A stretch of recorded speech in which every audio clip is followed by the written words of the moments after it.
Pernah kepikiran nggak sih, seandainya ada buku panduan buat manusia? Semacam cetak biru sederhana gitu, buat memahami mesin paling rumit di dunia ini. Nah, hari ini kita bakal coba bikin panduan itu. Kita akan bedah apa sih sebenarnya yang membentuk diri kita, dan apa yang kita semua butuhkan biar bisa hidup dengan baik. Pernah nggak sih ngerasa pengen A, tapi di saat yang sama juga pengen B? Atau abis ngelakuin sesuatu, terus nanya ke diri sendiri, duh, kenapa ya aku tadi begitu? Tenang, kamu nggak sendirian kok. Rasa bingung itu justru jadi titik awal yang pas banget buat penjelajahan kita kali ini. Kenyataannya ya gitu, nggak ada dua manusia yang 100% sama persis. Kita semua ini ibaratnya racikan unik, dari pikiran, perasaan, dan pengalaman. Inilah yang bikin kita menarik, tapi sekaligus ya rumit. Jadi, langkah pertama buat paham diri sendiri dan orang lain adalah dengan menerima kerumitan itu. Oke, biar nggak pusing, gimana kalau kita coba bedah kerumitan ini? Cara paling gampang buat memahami sesuatu yang kompleks adalah dengan memecahnya jadi bagian-bagian yang lebih kecil. Kita akan mulai dari 4 dimensi utama yang membentuk setiap manusia. Kata kuncinya di sini tuh holistik. Maksudnya apa? Gampangnya, kita ini satu paket lengkap. Kita nggak bisa misah-misahin bagian dari kita. Kamu itu bukan cuma badan atau cuma pikiran.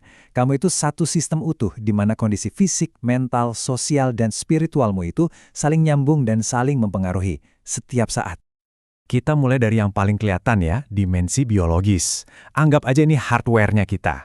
Kita ini organisme yang isinya sel, jaringan, dan organ. Kita butuh udara, air, dan makanan biar mesinnya tetap jalan.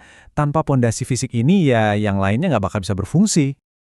Nah, kalau tadi hardware, sekarang kita ngomongin software-nya, dunia batin kita. Dimensi psikologis ini isinya kepribadian kita yang unik, emosi kita, kecerdasan, dan cara kita mikir. Inilah pikiran atau jiwa yang bikin kamu jadi kamu. Tapi kan, hardware dan software ini nggak jalan sendiri-sendiri di antah berantah. Kita ini makhluk sosial, titik. Kita terhubung dalam jaring-jaring interaksi, budaya, dan aturan masyarakat. Hubungan kita sama keluarga, teman, dan lingkungan itu membentuk banget siapa diri kita. Terakhir, ada dimensi spiritual. Eits, tunggu dulu. Ini bukan cuma soal agama loh. Ini lebih luas lagi. Ini soal pencarian makna. Apa sih yang kamu yakini? Apa yang ngasih kamu tujuan hidup? Nah, inilah kompas batin yang nuntun keputusan-keputusan besar dalam hidupmu. Oke, jadi kita ini sistem 4 dimensi yang kompleks. Pertanyaan selanjutnya kan, sistem ini butuh bahan bakar apa sih biar bisa jalan dengan baik? Nah, disinilah kita masuk ke konsep kebutuhan dasar manusia. Jadi, apa sih kebutuhan dasar itu? Penting banget nih buat ngebedain antara kebutuhan sama keinginan. Kebutuhan dasar itu hal-hal yang nggak bisa ditawar. Ini syarat mutlak biar fisik dan mental kita seimbang. Kalau ini nggak terpenuhi, kesehatan kita, bahkan hidup kita bisa jadi taruhannya. Satu hal yang harus kita ingat, kebutuhan kita itu nggak kaku, nggak gitu-gitu aja. Kebutuhan seorang bayi yang penting sentuhan dan rasa aman, jelas beda banget sama kebutuhan remaja yang lagi nyari jati diri. Atau orang tua yang butuh koneksi sosial. Kebutuhan kita itu dinamis, tumbuh dan berubah bareng kita. Dan banyak banget loh faktor yang bisa ngebolak-balik prioritas kebutuhan kita dari hari ke hari. Waktu kita sakit, tiba-tiba aja kebutuhan buat istirahat jadi nomor 1. Punya hubungan keluarga yang baik bisa memenuhi kebutuhan sosial kita. Bahkan cara kita mandang diri sendiri atau kita lagi di tahap hidup yang mana, semuanya ikut nentuin. Mau contoh yang lebih konkret? Coba deh lihat soal konsep diri. Kalau kamu mandang dirimu secara positif, kamu bakal lebih peka sama sinyal-sinyal dari tubuhmu.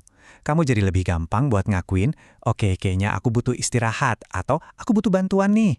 Ini contoh sempurna gimana dimensi psikologis, pikiran kita, langsung ngaruh ke kemampuan kita buat memenuhi kebutuhan biologis. Karena kebutuhan ini lumayan ribet, para ahli udah coba bikin semacam peta atau model biar lebih gampang. Anggap aja ini kayak checklist buat kesejahteraan kita. Cara buat mastiin semua bagian penting dalam diri kita itu keurus. Salah satu model yang paling terkenal dan praktis banget itu datang dari seorang perawat hebat namanya Virginia Henderson.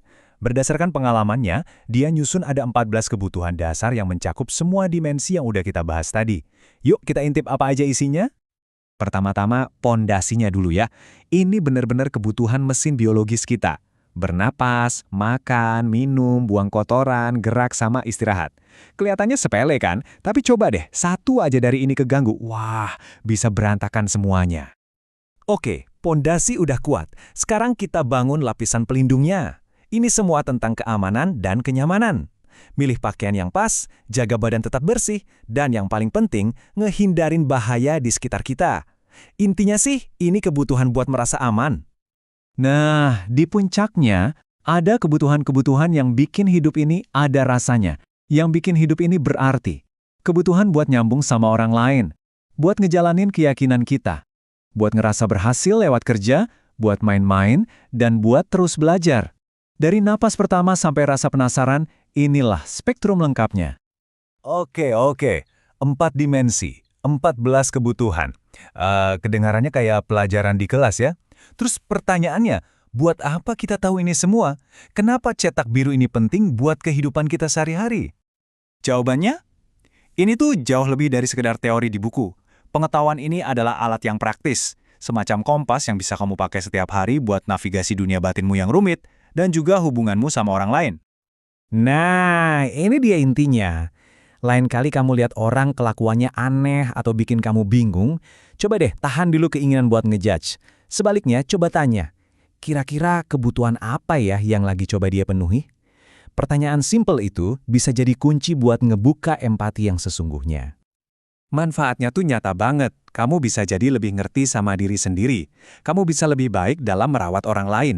Kamu bisa ngelola stres dengan nanya, kebutuhan apa ya yang lagi aku abaikan? Dan pada akhirnya, kamu bisa jadi pendorong pertumbuhan, baik buat dirimu sendiri maupun orang-orang di sekitarmu. Coba bayangin deh, susah kan mau ngelukis mahakarya kalau perut lagi keroncongan? Nah, begitu kebutuhan dasar kita, rasa aman, makanan, istirahat, udah beres, baru deh kita punya energi mental dan kebebasan buat ngejar hal-hal yang lebih tinggi, kreativitas, belajar hal baru, dan jadi versi terbaik dari diri kita. Sebagai penutup, aku mau ngajak kamu buat ngaca sejenak. Coba lihat cetak birumu sendiri, sekarang juga. Dari semua yang udah kita bahas, dari kebutuhan biologis sampai spiritual, bagian mana dari dirimu yang kayaknya lagi minta tolong dan paling butuh perhatian hari ini? Coba luangin waktu buat jawab itu. Jawabannya, mungkin itu langkah pertama yang kamu butuhkan.